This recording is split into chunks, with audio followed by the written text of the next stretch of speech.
Hello there and welcome to another review of The Shield Doing the Couch. I'm your host Hector, and today we got a very special review. It's kind of a bittersweet review because the new album by AKA Foo Fighters as a metal band with Dream Widow just came out yesterday. But unfortunately that was also the day that Taylor Hawkins sadly passed away. And so it's very bittersweet to do this review. Actually, I was gonna almost do that review on Friday night, but I was so tired that I didn't do it.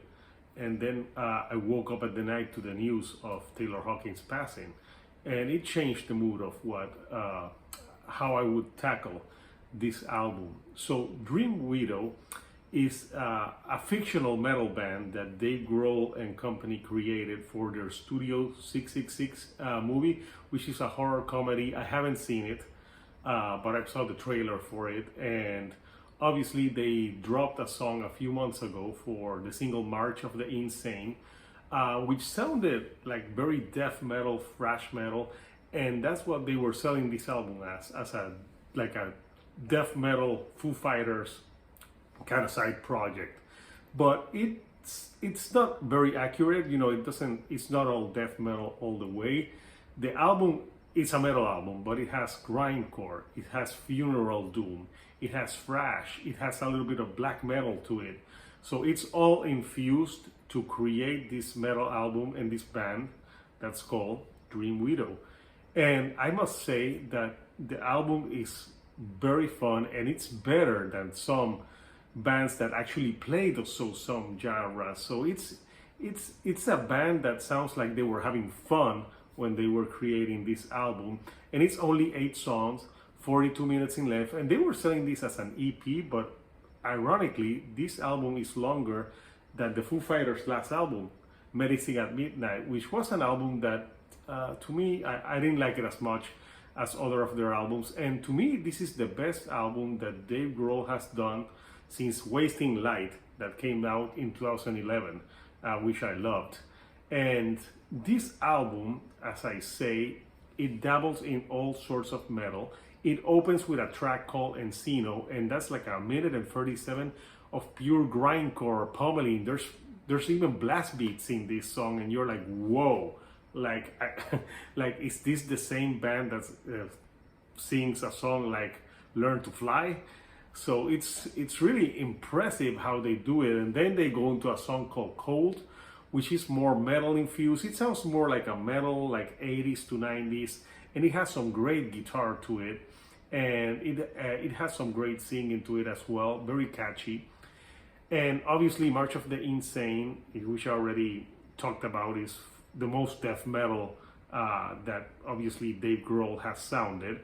Obviously, Dave Grohl dabbled in metal before. Back in 2004, he had that project called Probot, where he had other metal singers singing. He had Lemmy, he had Max Cavalera, to other more. And that was a great album that I really enjoyed. So it was in due time that Dave Grohl would return to a project that had metal in it, because he has said many times in interviews that he loves metal. So it made sense.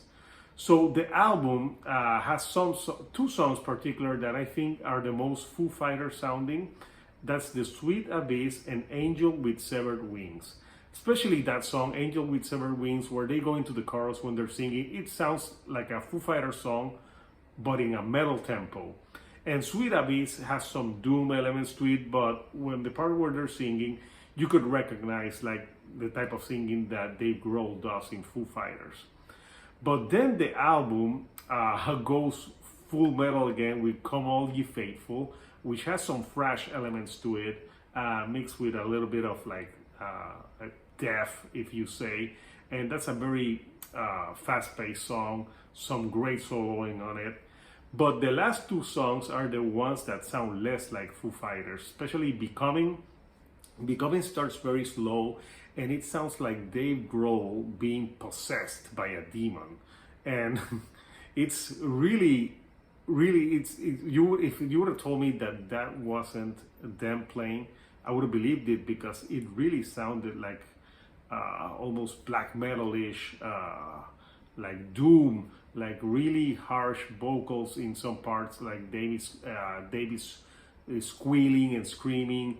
And it's a long song. The last two songs are the longest. That one, Becoming, is like, I think like 7 minutes. And the last one, which is Lacrimus de Ebrius, is a instrumental song that starts very doomy, but then it goes full on like super fast metal, and it has some blast beats to it, and it brings the whole album to a close. And my final thoughts, I really was surprised by how good this album is. I thought it was, Dave Grohl is known for doing quality, but I didn't know it was going to be this good. And it's actually competing with other metal albums for bands that are well established, that have put out releases recently, and I actually like this album better. I wouldn't mind if Dave Grohl dabbled again in more metal in the future. Obviously, right now the future is uncertain. We don't know what's going to happen with what just happened with Taylor Hawkins, which is a tragedy.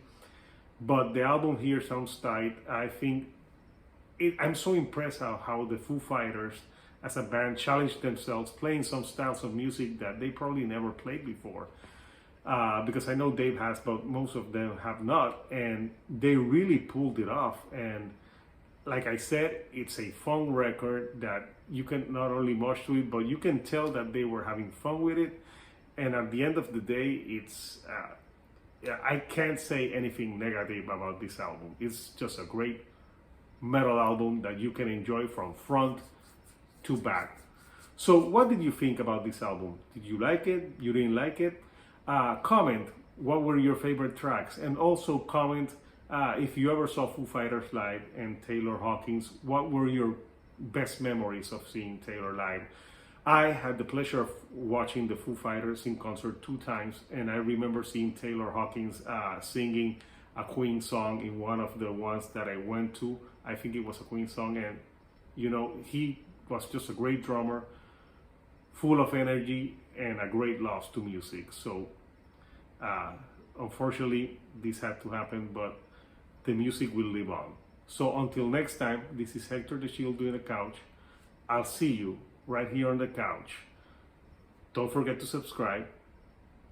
Good night, and I'll see you next time.